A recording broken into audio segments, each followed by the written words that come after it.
Hello everyone, finally income tax bill 2025 कल introduce कर दिया गया है। लोकसभा में इसको प्रेजेंट किया गया। अब उसके कुछ ही स्टेजेस बाकी हैं। राज्यसभा और पार्लियामेंट से अप्रूव होने के बाद, कैबिनेट से परमिशन मिलने के बाद हमें एक नया इनकम टैक्स एक्ट 2025 रिसीव हो जाएगा। जो ये नया एक्ट है वो आपका एप्लीकेबल होगा 1 अप्रैल 2026 से।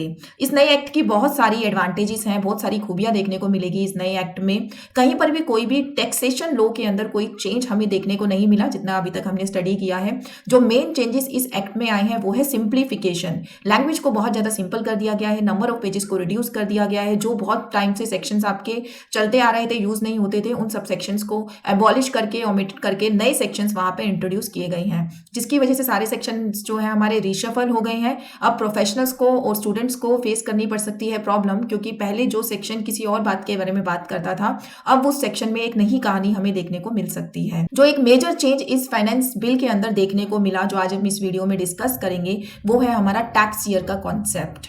पहले हमारे 3 तरीके की जो टर्म्स हैं वो यूज़ होती थी जब भी हम अपना इनकम टैक्स एक्ट पढ़ा करते थे। इनकम टैक्स एक्ट 1961 जब आप उठाएंगे तो वहाँ पे 3 तरीके की टर्मिनोलॉजी यूज़ होती थी किसी भी ईयर को मेंशन करने के लिए। एक होता था आपका फाइनेंशियल ईयर, एक होता था हमारा असेसमेंट ईयर, और एक होता था हमारा प्रीवियस ईयर। 3 तरीके, तीनों ही बहुत ज़्यादा कंफ्यूजिंग रहते थे एक नॉर्मल टैक्स पेयर के लिए अगर वो एक्ट को पढ़ना चाहता था तो।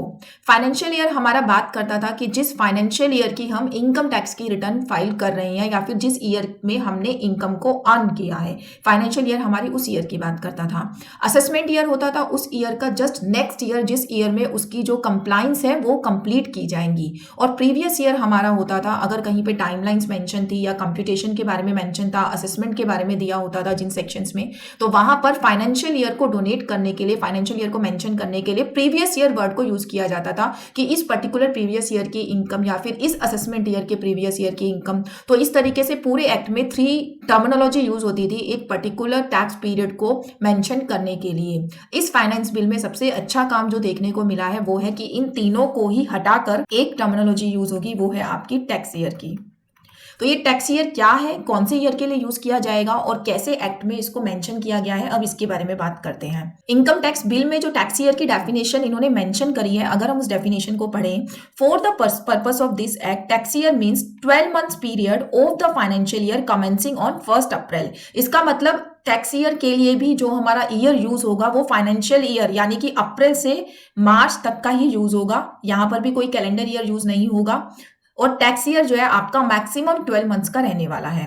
इन द केस ऑफ बिजनेस और प्रोफेशन न्यूली सेटअप और a source of income newly coming into existence in any financial year, the tax year shall be the period of beginning with the date of setting up such business and profession, the date on which such source of income newly come into the existence. ये कह रहे हैं tax year को, इसका मतलब आप क्या mention करेंगे, टैक्स ईयर कौन सा पीरियड माना जाएगा जिस पीरियड में आपने इनकम को अर्न किया है। अगर आपका कोई न्यूली सेटअप बिजनेस है तो जब वो बिजनेस स्टार्ट हुआ तब से लेकर मार्च तक के पीरियड को आप टैक्स ईयर कहेंगे। अदरवाइज पूरा ईयर तो आपका फाइनेंशियल ईयर ही कहलाएगा। लेकिन जिस पीरियड की इनकम में हमें टैक्स को पे करना है वो पीरियड आपका कहलाएगा टैक्स ईयर। इसी डेफिनेशन को और ज्यादा इसके ऊपर एफएक्यूज भी डाले गए हैं। इसके ऊपर बहुत सारे क्वेश्चंस डिपार्टमेंट के पास गए जिसके अकॉर्डिंग एफएक्यूज यहाँ पे मेंशन किए गए हैं। अब 1 या 2 एफएक्यूज भी देख लेते हैं फॉर बेटर अंडरस्टैंडिंग। जैसे एक एफएक्यू इसमें मेंशन किया गया है, what is tax year, what does it replace, what are the need for introducing it, why was the term financial year not used in place of term tax year. A tax year is a period of 12 months containing in a financial year. It replaced the term previous year used in the Income Tax Act further with the discontinuance of the use of assessment year. इसका मतलब assessment year को तो इन्होंने पूरी तरीके से जो है डिसकंटिन्यू ही कर दिया है। एक्ट में कहीं वो वर्ड हमें देखने को नहीं मिलेगा। सेम एज प्रीवियस ईयर को भी डिसकंटिन्यू कर दिया गया है। प्रीवियस ईयर की जगह हमें देखने को मिलेगा टैक्स ईयर। और टैक्स ईयर जैसा कि मैंने अभी डेफिनेशन में बताया वो पीरियड होगा जिस पीरियड में आपने इनकम को अर्न किया है। अगर आपने बिजनेस लेट स्टार्ट किया है तो उस बिजनेस की डेट से लेकर 31 मार्च तक के पीरियड को हम टैक्स ईयर का नाम देंगे। Use of term previous year and assessment year were creating confusing in the mind of tax payer as they represented 2 different financial year. बहुत ज्यादा कंफ्यूजन होती थी प्रीवियस ईयर और असेसमेंट ईयर के बीच में। The rational for the use of 2 term in no longer valid in the new alignment of previous year with the financial year और the part of financial year. The term tax year is commonly used in the income tax legislation in the comparable tax jurisdiction. As a tax year can be period which is less than a financial year in certain cases, the term financial year has not been used while doing away with the term previous year and the assessment year. ये कह रहे हैं बहुत ज्यादा confusion होती थी, तो अब हम एक ही टर्मिनोलॉजी लिया है, वो है आपका टैक्स ईयर। हमें कहीं ना कहीं एक्ट में फाइनेंशियल ईयर भी देखने को मिलेगा, बट वो फाइनेंशियल ईयर आपका जो देखने को मिलेगा वो होगा कि जब हम ड्यू डेट्स की मान लीजिए बात करते हैं, हम ड्यू डेट्स की बात करते समय अभी तक क्या बोलते थे कि इस फाइनेंशियल ईयर की रिटर्न की जो ड्यूट है वो है उसकी सक्सेडिंग जो असेसमेंट ईयर है उसकी 31 जुलाई। अब अगर आप लॉ की लैंग्वेज पढ़ेंगे तो उसमें लिखा होगा कि इस टैक्स ईयर की जो रिटर्न फाइलिंग की ड्यू डेट है वो है आपका सक्सीडिंग फाइनेंशियल ईयर। मतलब जब आपने ड्यू डेट को ड्यू डेट को मेंशन करा तो वहां पे लिखा सक्सीडिंग फाइनेंशियल ईयर 31 जुलाई 2024। अगर मैं 23-24 की बात करूं तो टैक्स ईयर यहाँ पे क्या बात कर रहा है, आपका पीरियड ऑफ टैक्स जिस इनकम की आप टैक्स पे कर रहे हैं, और फाइनेंशियल ईयर आपका यूज किया जाएगा जब हम उसकी टाइमलाइन की बात करेंगे या फिर उसकी कंप्यूटेशन की बात करेंगे, उसकी असेसमेंट की बात करेंगे, रीअसेसमेंट की बात करेंगे, तब हम वर्ड यूज कर सकते हैं फाइनेंशियल ईयर। एक्ट में ये दो वर्ड आपको देखने को मिलेंगे, ज्यादातर हमें टैक्स ईयर ही वर्ड देखने को मिलेगा। असेसमेंट ईयर और प्रीवियस ईयर को पूरी तरीके से यहाँ से हटा दिया गया है। इसको इन्होंने एक एग्जाम्पल के साथ भी बताया है। यहां पर इनके पास एक क्वेश्चन और आया, will the concept of tax year conflict with the concept of assessment year at any particular time? For example, if the new act come into existence 1 April 2026, will the tax year 26-27 of the new act conflict with the assessment year 26-27 of the income tax act 1961? जो हमारा ये नया act है ये आपका applicable होगा 1 अप्रैल 26 से।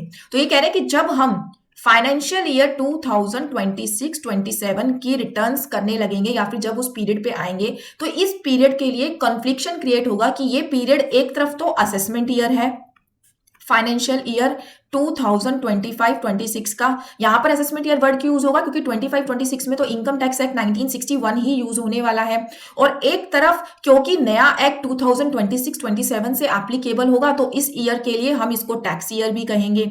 तो यहां पर उन्होंने बोला कि यहां पे कन्फ्लिक्शन क्रिएट हो सकता है, तो इसके आंसर में Q&A में मेंशन किया गया है कि यहां कोई कन्फ्लिक्शन क्रिएट नहीं होगा, क्योंकि जो आपका पुराना एक्ट था वो आपका 25-26 तक एप्लीकेबल रहने वाला है, और जब आप 25-26 की रिटर्न को फाइल करेंगे नेक्स्ट ईयर में 26-27 में, तो 25-26 के लिए वो जो असेसमेंट ईयर है 26-27 वो असेसमेंट ईयर 26-27 ही कहलाएगा। बट जब आप 26-27 पे आ जाएंगे, जब वो साल चलेगा, तो उस ईयर की जब आप रिटर्न करेंगे 27-28 में, तो हम फिर बात करेंगे टैक्स ईयर 26-27 की। तो ये दो यहाँ पे जो है अलग अलग चीजें हैं। 25-26 में यहां पर अगर मैं आपको बोलूं तो दो एक्ट आपके यहां पर डिवाइड हो गए, 25-26 2026-2027। इससे पहले, ठीक है, बिफोर आपका अप्लीकेबल होगा इनकम टैक्स एक्ट 1961। इस पीरियड से और इसके बाद में आपका इनकम टैक्स एक्ट एप्लीकेबल होगा 2025। तो जब मैं इस पर्टिकुलर पीरियड की जो मैंने इनकम अर्न करी है उसकी टैक्सेशन की बात करूंगी तो मैं टर्मिनोलॉजी यूज करूंगी टैक्स ईयर 2026-27। बट वही जब मैं फाइनेंशियल ईयर 2025 जो बिफोर वाले उसमें आता है इसकी रिटर्न की बात करूंगी, क्योंकि ये रिटर्न आपकी नेक्स्ट ईयर 2026-27 में जानी है, तो मैं टर्मिनोलॉजी यूज करूंगी असेसमेंट ईयर 2026-27, क्योंकि इस ईयर के लिए तो अभी ये फाइनेंस एक्ट 1961 ही एप्लीकेबल है। तो इस तरीके से इन्होंने Q&A में इसका आंसर दिया है, जिससे क्लैरिटी और ज्यादा आ गई टैक्स पेयर के माइंड में कि किस तरीके से ये जो टैक्स ईयर है वो वर्कआउट करने वाला है फ्यूचर्स में। तो ये एक नया कॉन्सेप्ट इन्होंने यहाँ पे इनबिल्ट किया है टैक्स ईयर का। आई होप ये टर्मिनोलॉजी आपको समझ में आ गई होगी। बस आपको इतना ध्यान रखना है, टैक्स ईयर का मतलब है वो पीरियड जिस पीरियड की इनकम पर आप टैक्स दे रहे हैं, और जब नेक्स्ट ईयर में इस इनकम पे आप टैक्स देंगे तो लॉ में हर जगह जो टाइम लाइन मेंशन की गई है वो की गई है कि टैक्स ईयर से जो सक्सीडिंग फाइनेंशियल ईयर है उसकी 31 जुलाई पे आपको रिटर्न को फाइल करना है। वो मैं आपको लैंग्वेज भी इसी इनकम टैक्स बिल में पढ़वा देती हूँ कि किस तरीके से इन्होंने मेंशन किया है, सो दैट आपको ये क्लियर हो जाए कि टैक्स ईयर वो किस पीरियड के लिए मेंशन कर रहे हैं और फाइनेंशियल ईयर किस चीज के लिए मेंशन कर रहे हैं। प्रीवियस ईयर और असेसमेंट ईयर तो प्रॉपर्ली इस सेक्ट में से हटा ही दिया गया है। For the purpose of this section, due date means the date of financial year succeeding the relevant assessment year. इसका मतलब अगर मैं फाइनेंशियल ईयर 2026-27 की रिटर्न फाइलिंग की बात कर रही हूं तो टैक्स ईयर आपका क्या हो गया 2026-27। इसका जो सक्सीडिंग ईयर है वो हो गया आपका फाइनेंशियल ईयर कौन सा 2025 27, 28। तो जो सक्सीडिंग फाइनेंशियल ईयर है उसकी जो डेट्स हैं, जो आपकी ड्यू डेट रहेगी रिटर्न फाइलिंग की टैक्स ईयर की इनकम के लिए, वो है आपकी, अगर आपकी कंपनी है तो 31 अक्टूबर, अगर आपकी ऑडिट होनी है तो भी आपकी 31 अक्टूबर, अगर आप एक फर्म में पार्टनर है जिसकी ऑडिट होनी है तो 31 October, assessee including the partner of the firm और the spouse of such partner who is required to furnish a report 30 November है, और एनी अदर असेसी यानी कि इंडिविजुअल असेसी जिनकी अभी भी 31 जुलाई लास्ट डेट होती है, वो आपकी सेम है 31 जुलाई। बस यहाँ पे इन्होंने वर्डिंग्स में चेंज कर दिया कि आपको इस लॉ को पढ़ना कैसे है। टैक्स ईयर का मतलब जिस ईयर की आप रिटर्न फाइल करेंगे और कब नेक्स्ट सक्सीडिंग फाइनेंशियल ईयर में आप फाइल करेंगे। पहले जो वर्ड यूज होता था वो होता था succeeding financial year, word use नहीं होता था, इसकी जगह असेसमेंट ईयर वर्ड यूज होता था, क्योंकि उसका मतलब भी सक्सीडिंग फाइनेंशियल ईयर ही होता था। तो इस तरीके से इन्होंने लैंग्वेज को पूरी तरीके से चेंज कर दिया है इस नए इनकम टैक्स एक्ट में। तो ये तो मैंने आपसे छोटा सा टॉपिक यहाँ पे डिस्कस किया। ऐसे ही बहुत सारे चेंजेस हैं जो हम अपनी फ्यूचर वीडियोस में लाने वाले हैं। धीरे धीरे हम भी इसको और ज्यादा पढ़कर रिफाइन कर रहे हैं कि कहाँ पर क्या चेंज आया है, बट कहीं पर भी कोई टेक्निकली चेंज नहीं आया है। आपकी स्लैब रेट्स वही है, डिडक्शंस वही है, ओल्ड टैक्स रिजीम आपकी अभी एज इट इज है, कोई उसको एबॉलिश नहीं किया गया है। आपकी सैलरी के टर्म्स सारी वही रहने वाली हैं, सिर्फ और सिर्फ लैंग्वेज में इन्होंने चेंज किया है। तो इसी तरीके की अपडेट्स के लिए तो टैक्समूथ को सब्सक्राइब करना ना भूलिएगा। Thank you so much for watching this video.